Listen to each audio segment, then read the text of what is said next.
Bismillahirrahmanirrahim. Assalamualaikum warahmatullahi wabarakatuh.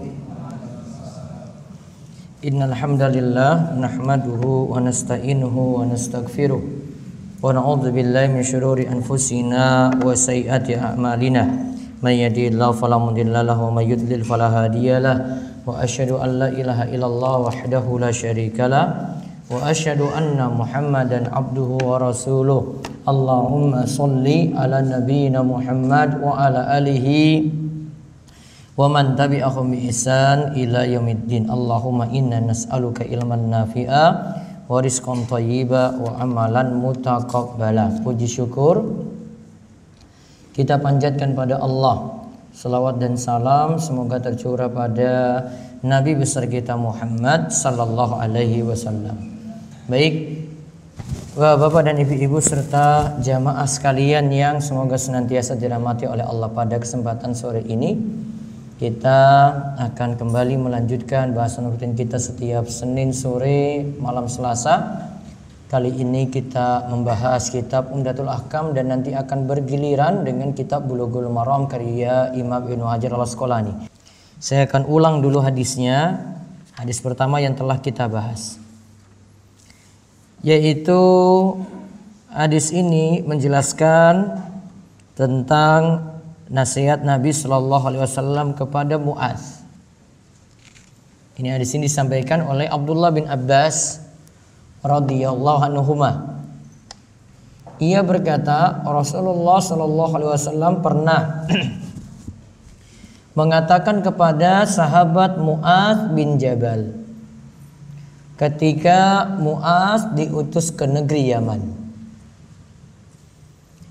Ia katakan, Nabi Shallallahu Alaihi Wasallam mengatakan, innaka sata'ti qauman ahla kitabin. Sesungguhnya engkau akan mendatangi kaum ahli kitab. Fa idza ji'tahum fad'uhum ila ayyashhadu alla ilaha illallah. Jika engkau itu mendatangi mereka, maka ajaklah kepada mereka untuk bersaksi bahwa tidak ada sesembahan yang berhak disembah selain Allah, wa anna Muhammadar Rasulullah, dan Muhammad adalah utusan Allah. Fa inhum ata'u laka bidzalik, jika mereka telah menaatimu dalam hal itu, berarti menaati dalam tauhid dan tadi mengikuti Nabi SAW, maka fa akhbirhum, kabarkan kepada mereka, annallaha qad farada alaihim khamsa shalawatin fi kulli yaumin wa lailatin. Allah telah mewajibkan bagi mereka sholat 5 waktu sehari semalam. Fa inhum ata'u laka bidzalik, jika mereka telah menaatimu dalam hal itu, berarti dalam sholat dan juga tauhid tadi. Fa akhbirhum, maka kabarkanlah kepada mereka, annallaha qad farada alaihim shadaqatan, Allah mewajibkan kepada mereka zakat. Sedekah di sini maksudnya zakat. Jadi zakat punya nama lain yaitu sedekah. Tu'khadhu min agniyaihim, diambil dari orang-orang kaya di antara mereka, faturaddu ala fuqaraihim, dan nanti dikembalikan kepada orang-orang miskin di antara mereka. Ambil dari orang kayanya, dikembalikan pada orang miskin, disalurkan pada orang miskin. Fa inhum ata'u laka bidzalik, jika mereka menaatimu dalam hal itu, fa iyyaka wa karaima amwalihim, hati-hati dengan harta berharga mereka. Iya, kamu boleh ambil zakat, namun enggak semua boleh kamu ambil di situ dijadikan zakat. Ada harta yang boleh kamu ambil, ada harta yang tidak boleh kamu ambil. Maka zakat nanti dengan harta tertentu saja yang boleh diambil, enggak semua. Enggak mobilnya, enggak motornya gitu. Ada ketentuannya. Lalu wattaqi da'watal mazlum, hati-hati engkau berbuat zalim, hati-hati dengan doa orang yang terzalimi. fa innahu laisa bainaha wa bainallahi hijabun. Tidak ada penghalang antara dirinya dengan Allah, tidak ada penghalang, tidak ada hijab, yaitu doanya sangat mudah diijabahi. Saya sudah kasih fawaid apa belum? Faedah-faedah? Sudah semua? Sudah sampai nomor berapa? 24. Baik, di antara faedah-faedah yang ada kita ulang, saya ringkaskan. Hadis ini jadi dalil Islam itu diperintahkan disebarkan hingga pelosok-pelosok. Jadi jangan hanya disebarkan di kota saja, di keramaian kota gitu, sampai pelosok-pelosok. Terus tadi Muaz diutus seorang diri. Ini jadi dalil diterimanya khobar ahad atau berita ahad. Cuma dari satu orang. Kenapa kok para ulama menyinggung hal ini? Ini lantaran keyakinan sebagian kalangan, di antaranya Mu'tazilah, itu meyakini kalau masalah akidah itu karena masalah keyakinan, harus beritanya yang datang sampai ke kita itu harus mutawatir, harus lewat banyak orang.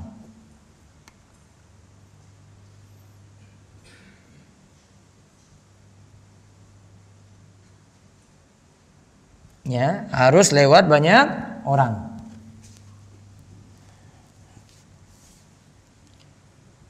Ini keyakinan siapa tadi? Mu'tazilah. Ini lagi disinggung ya, jadi jangan kira ini yang benar gitu. Apa itu mutawatir? Nah, ini kita pelajari dulu mutawatir. Mutawatir menurut orang-orang yang membahas hal ini itu katakan adalah hadis yang diriwayatkan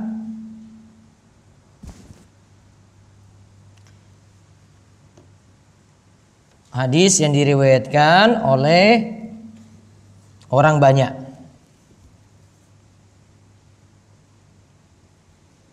Minimalnya kata mereka 10, 12, 40 atau 70. Standar minimalnya ini belum jelas. Kalau dengan orang banyak itu lebih menunjukkan kepastian. Ya, kalau dengan orang banyak itu menunjukkan kepastian. Berarti kita bagi hadis ada dua macam, ada hadis mutawatir, ada hadis ahad. Ada hadis apa? Mutawatir, berarti tadi apa? Diriwayatkan banyak orang. Ada yang kedua hadis apa? Ahad.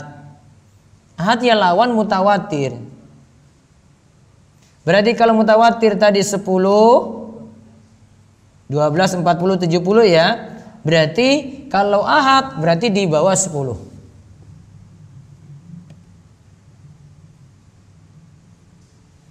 Nah sekarang bantahannya.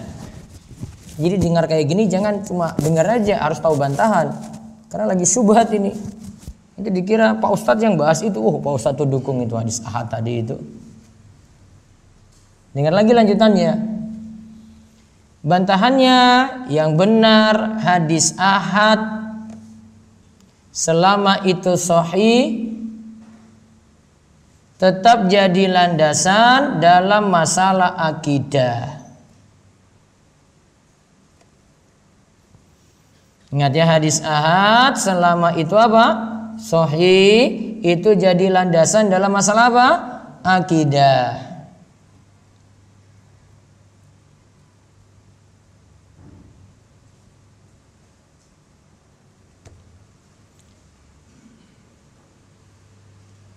Dengan alasan berikut ini.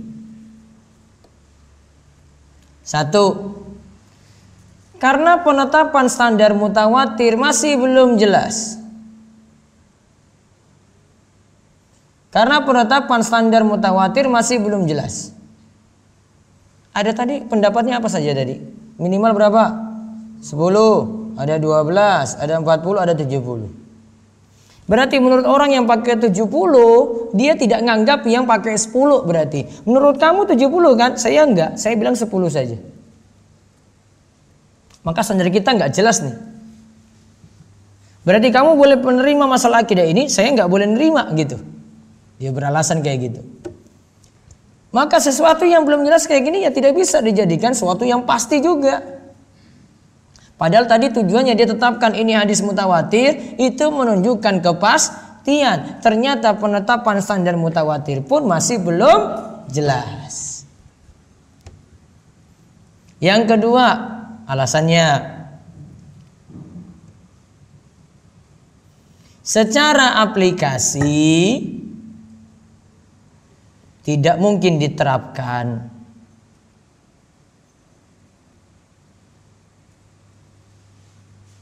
Secara aplikasi tidak mungkin diterapkan. Coba lihat, kita kehidupan sehari-hari ini, ada orang yang datang cuma satu orang saja, kita terima beritanya. Ada yang datang dengan banyak, kita terima beritanya. Betul nggak? Kita nggak tanya, oh kamu ahad ya? Enggak, saya nggak percaya sama kamu. Dia selama satu, saya percaya sama dia, ya. Saya percaya sama dia walaupun satu saja datang, tetap beritanya diterima. Maka secara aplikasi ini tidak memungkinkan untuk diterapkan. Aplikasi sehari-hari nggak mungkin. Terus yang ketiga, ini hadis Mu'adz nih bantaannya tadi ya. Mu'adz diutus ke Yaman, berapa orang? Cuma satu. Jumlahnya ahad. Itu sudah dianggap cukup untuk menegakkan hujjah. Ingat ya, itu sudah dianggap apa? Cukup. Di situ Nabi nggak suruh, Mu'adz, kamu ke Yaman ya. Namun ingat, jangan sendirian. Bawa lagi, nanti kamu 9 orang, biar jadi 10. Biar jadi mutawatir. Nabi nggak pernah bilang kayak begitu. Maka tadi apa yang diyakini Mu'tazilah ini sejatinya ingin menolak perkara-perkara akidah yang bahkan para ulama sudah berijma menetapkan hal itu. Di antaranya mereka misalnya menolak adanya siksa kubur lantaran hadisnya itu ahad. Menolak siksa apa? Kubur. Menolak juga berita-berita tentang tanda-tanda kiamat, misalnya turunnya Nabi Isa alaihissalam di akhir zaman. Itu enggak benar, itu ahad itu beritanya. Nah, kalau kita lihat, kalau para ulama itu katakan bahkan hadis itu kebanyakannya ahad, bukan mutawatir. Ingat baik-baik gitu. Hadis itu kebanyakannya ahad, jarang yang sampai derajat mutawatir.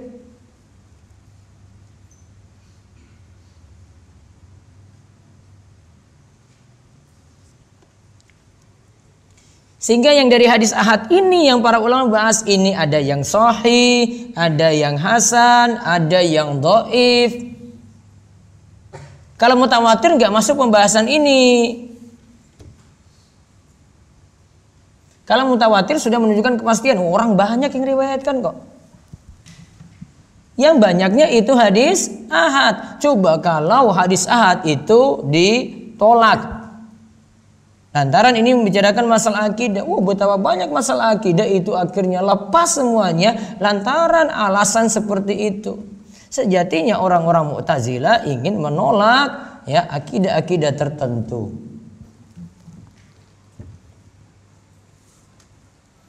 Ya, itu kalangan Mu'tazilah. Maka tadi hadis Mu'adz ketika diutus di Yaman sudah sebagai bantahan. Yang jelas gini, ya hadisnya itu dari hadis yang sahih. Sama ahad ataupun mutawatir pokoknya diterima.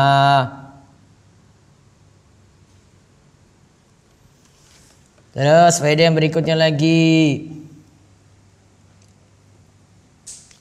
hendaklah orang yang diutus mengetahui kepada siapa dia diutus. Berarti objek dakwahnya dipelajari.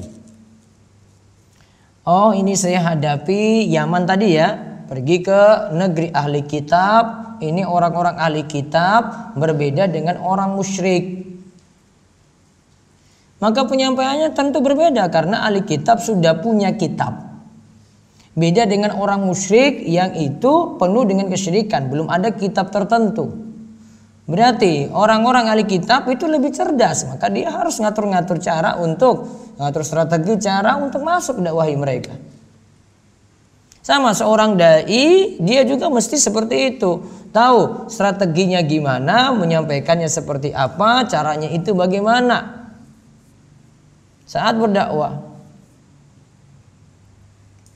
Terus faedah yang berikutnya lagi, berdakwah pada orang-orang yang tahu berbeda dengan orang-orang yang tidak tahu.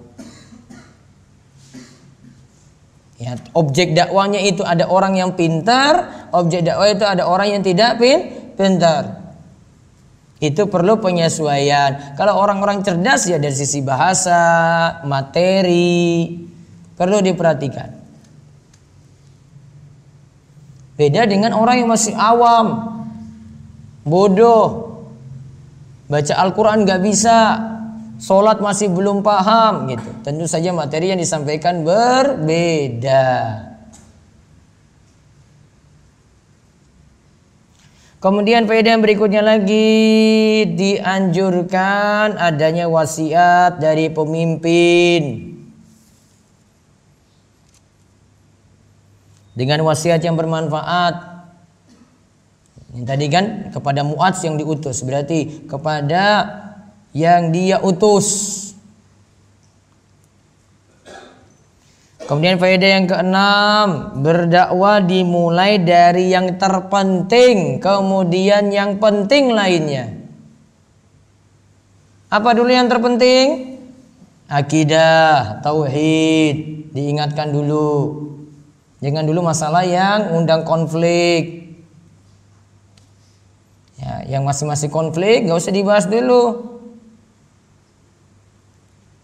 Apalagi dalam masalah yang masih ada perselisihan.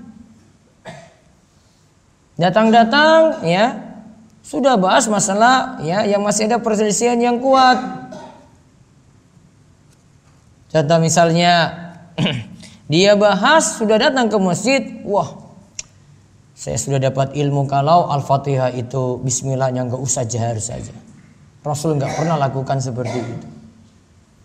Akhirnya dia pulang ke kampungnya, wah dia kerasin kayak begitu. Memang dasar imam saya itu nggak tahu, bodoh dia nggak ngaji. Masa bismillah saja dijaharkan? Padahal bismillah dijaharkan sah-sah saja, boleh-boleh saja. Bahkan itu salah satu pendapat dari Abu Hurairah radhiyallahu anhu, masih boleh. Apalagi dia memilih ya aman untuk memilih pendapat mazhab Syafi'i biar nggak banyak yang protes. Karena ada sebagian jamaah Al-Fatihah itu wajib dengan bismillah jahar. Karena dalam matan Al-Ghayah wa Takrib disebutkan baca Al-Fatihah dan bismillahirrahmanirrahim bagian dari Al-Fatihah. Wah, pakai pendapat itu lagi. Maka tinggal menyesuaikan. Jadi mulai yang penting dulu. Kalau yang ini rawan dibahas, ada yang lebih penting daripada itu. Mulai dari yang terpenting, baru yang penting yang lainnya. Kemudian faedah yang lainnya lagi, dakwah itu maratib, bertingkat-tingkat.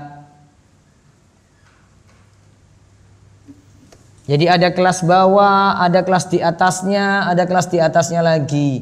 Materi penyampaian juga bertingkat-tingkat, berarti ada materi yang biasa, ada materi middle pertengahan, ada materi advance yang lebih tinggi lagi. Maka lihat madu'unya gimana.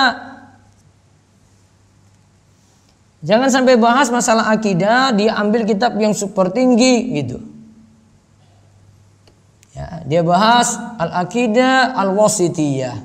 Ini simbah-simbah yang diajarkan lagi. Itu karya Ibnu Taimiyah, itu kitab berat dalam masalah akidah, asma wa sifat. Orang pada bingung nanti. Butuh penyesuaian. Oh, dia bahas dulu yang penting. Misalnya salah satu usul, 3 landasan utama. Ada yang punya marotib, tingkat-tingkatan. Terus yang berikutnya lagi dakwah. Itu mengajak pada syahadat la ilaha illallah Muhammad Rasulullah. Itu paling utama, paling pertama. Berarti dakwah tauhid itu paling utama dan paling pertama. Alasannya kata para ulama, karena tauhid itu syarat diterimanya ibadah.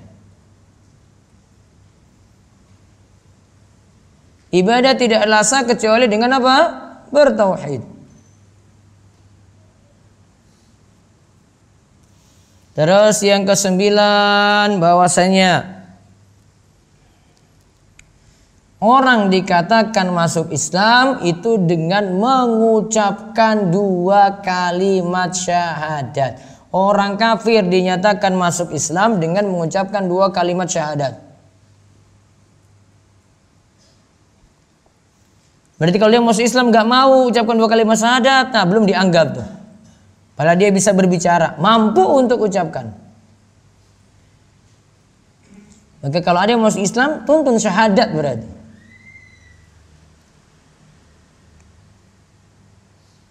Kemudian yang ke-10, berdakwah, mengajak untuk sholat 5 waktu itu setelah dakwah tauhid. Dan sholat itu ibadah badan yang paling ditekankan. Ingat, sholat itu ibadah badan, bukan ibadah lisan saja.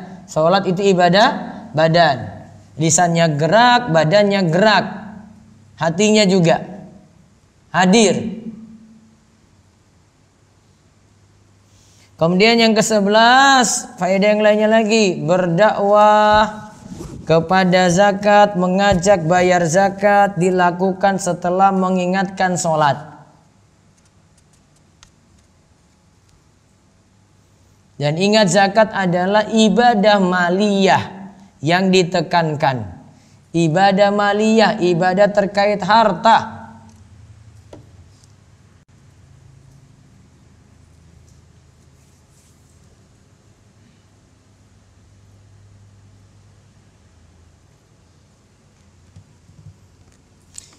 Nah, kenapa dalam hadis kok tidak disebutkan? Cuma sampai sholat saja, tidak disebutkan puasa dan haji.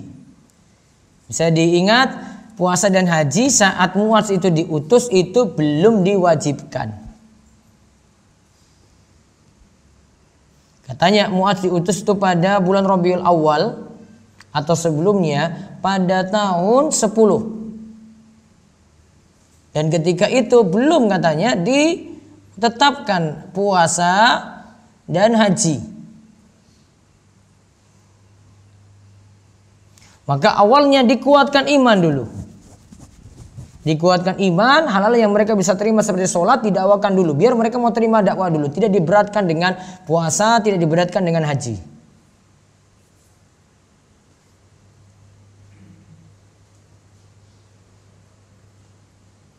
Kemudian faedah yang lainnya lagi,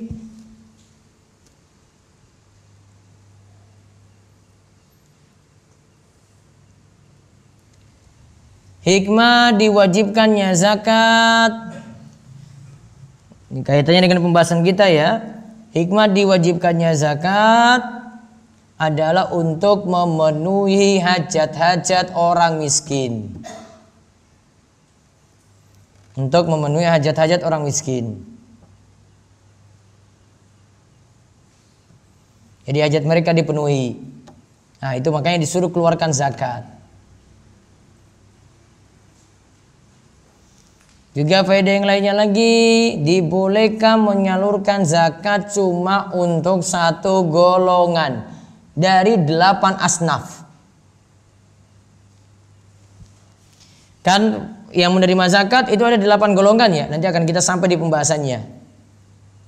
Dari 8 ini boleh saja kita khususkan untuk satu asnaf. Dalam hadis ini disebut tu'khadhu min agniyaihim faturaddu ala fuqaraihim. Ambil dari orang-orang kaya, salurkan pada orang miskin. Nah, cuma satu golongan. Situ enggak disebutkan salurkan untuk amil zakat, untuk bayar utang, untuk budak, fisabilillah, ibnu sabil. Yang lainnya enggak disebutkan. Berarti mencukupkan satu saja boleh. Misalnya ada yang punya zakat nih. Terus dia gunakan untuk dia kasih ke orang miskin saja, pas tetangganya. Dia nggak kasih ke yang lain-lainnya lagi. Pas ini tetangganya. Nah, boleh zakat dia salurkan langsung untuk tetangganya tadi. Jadi boleh hanya untuk satu golongan saja. Nggak mesti dia cari amil zakat, nggak mesti dia cari fisabilillah, nggak mesti dia cari ibnu sabil. Dapati satu saja boleh salurkan untuk satu.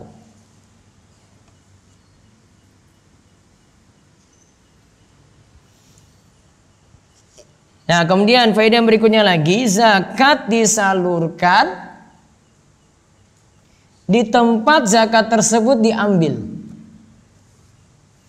Berarti kalau ambilnya di Gamping sini, disalurkan di mana? Orang-orang miskin yang ada di Gamping juga. Penuhi dulu ini. Nggak usah bawa ke Gunung Kidul dulu. Oh, saat di sana juga banyak yang susah. Sini dulu. Ambil dari orang-orang kaya di sini, salurkan kemana? Orang-orang miskin di situ. Itu. Oke, kalau kita mau timbang-timbang bayar zakat, ya, kalau mau timbang-timbang bayar zakat, selama di sini ada miskin-miskin ya, itu lebih bagus lewat kita. Kalau zaman ini salurkan langsung. Karena kalau lewat lembaga nggak tahu taruh di mana. Sedangkan sekitar saya sendiri masih banyak yang miskin. Kalau mungkin lembaga yang dibuat oleh pemerintah itu atas nama takmir lebih bagus. Saya belum tahu ada regulasi ini sebenarnya mau keluar nanti lewat Kementerian Agama yang baru itu mau keluar regulasi takmir masjid ya punya wewenang untuk jadi amil zakat. Kalau itu bagus karena takmir tahu nanti dia ambil kemudian salurkan lagi kepada orang-orang yang ada di situ. Lebih paham itu daripada bayar ke suatu lembaga amil yang di luar dia salurkan lagi ke tempat lain lagi nggak jelas. Ambil di situ salurkan juga di situ. Takmir lebih paham. Itu jadi pertimbangan itu. Pemerintah di masa Kementerian Agama sebelumnya itu mau menerapkan hal ini namun belum keluar regulasi. Baru kayaknya sepertinya di Kementerian Agama yang sekarang ini baru akan dikeluar regulasi itu. Jadi bisa tiap takmir ya punya izin untuk ya jadi amil zakat. Jadi amil zakatnya nanti per masjid. Kalau itu lebih bagus dibandingkan kasih ke lembaga ini salurkannya terlalu jauh padahal kita butuh untuk makmurkan juga tetangga-tetangga kita gitu.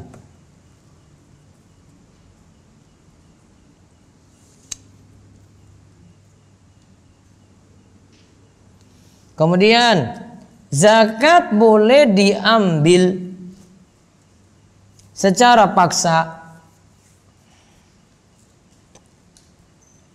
Misalnya dia nggak mau bayar, boleh diambil secara paksa. Paksa dia untuk bayar tanpa pilihannya. Gitu. Karena tadi disebutkan dalam hadis, tu'khadhu min aghniyahim, diambil. Gitu. Di sini bukan kalimatnya. Ya orang kaya keluarkan itu, enggak. Kalau orang kaya keluarkan itu masih kalimatnya orang kaya punya pilihan nih, mau keluarkan enggak ya. Apalagi kalau pemerintah punya regulasi, jika tidak bayar zakat punya konsekuensi ini dan itu kan bagus seperti itu.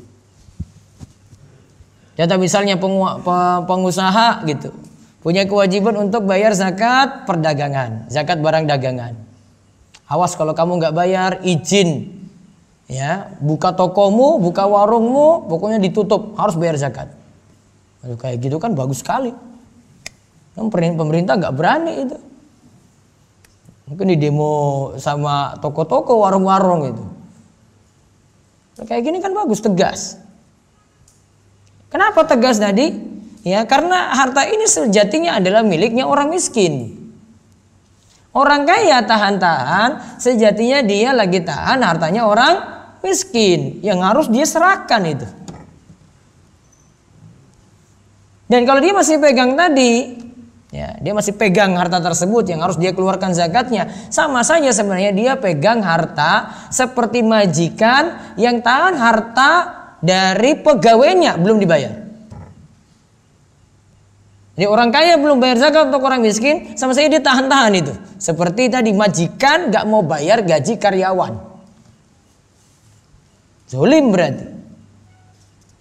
Maka harta zakat yang belum dibayarkan itu masuk kategori harta zolim.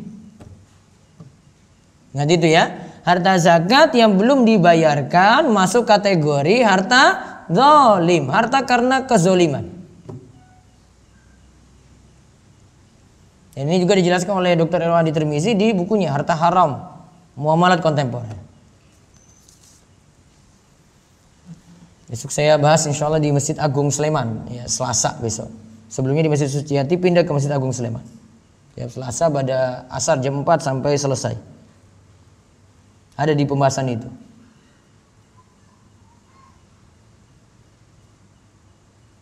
Kemudian faedah yang lainnya lagi, zakat tidak disalurkan pada orang kafir.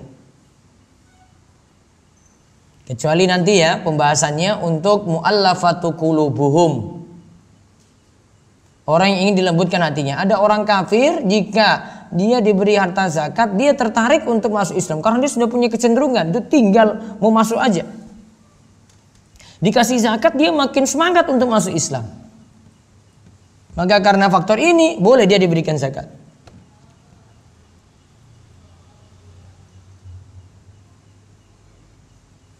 Kemudian hadis ini juga menunjukkan tentang bolehnya doa orang yang terzolimi atas orang yang menzoliminya. Namun doanya harus semisal dengan kezoliman. Kalau lebih dari kezoliman, maka zolim juga. Ya, misalnya doanya harus misal ya. Ya, doa orang yang terzolimi. Ya, ini sendalnya ada, sendal kita taruh di masjid, orang lain bawa kabur. Doanya apa? Kalau dia mau balas yang semisal coba. Apa doanya? Ya Allah, sendalnya juga mudah-mudahan sama, hilang gitu kan. Sama. Kalau doanya malah, ya Allah mudah-mudahan ambil sendal saya tertabrak mobil nanti di luar. Zolim kamu doanya. Nggak boleh, zolim. Lebih nggak itu? Lebih keterlaluan kamu doanya. Itu kamu balas dengan zolim yang lebih lagi. Ya, cuma bisa balas dengan yang semisal loh ini. Makanya kalau ini berat, ya balaslah dengan kebaikan. Karena membalas yang zolim ini berat, ini balas yang semisal, takarannya harus sama tuh. Ya dia cuma ambil sendalmu, sendal swallow, sendal jepitnya. Kamu doakan dia yang sendalnya bagus gitu. Itu sudah zolim juga. Takarannya harus sama. Ya, agak berat yang ini. Boleh dibalas kezoliman tadi, ya kan? Doakan kan? Boleh. Namun kalau ada yang lebih bagus, balaslah dengan kebaikannya. Itu dilakukan. Wallahu a'lam bishawab. Itu yang bisa kita bahas. Mudah-mudahan penuh manfaat dan Allah memberikan kita kebaikan yang banyak. Kita cukupkan, kita tutup dengan doa kafaratul majlis. Subhanakallahumma bihamdika asyhadu an la ilaha illa anta astaghfiruka wa atubu ilaik. Assalamualaikum warahmatullahi wabarakatuh.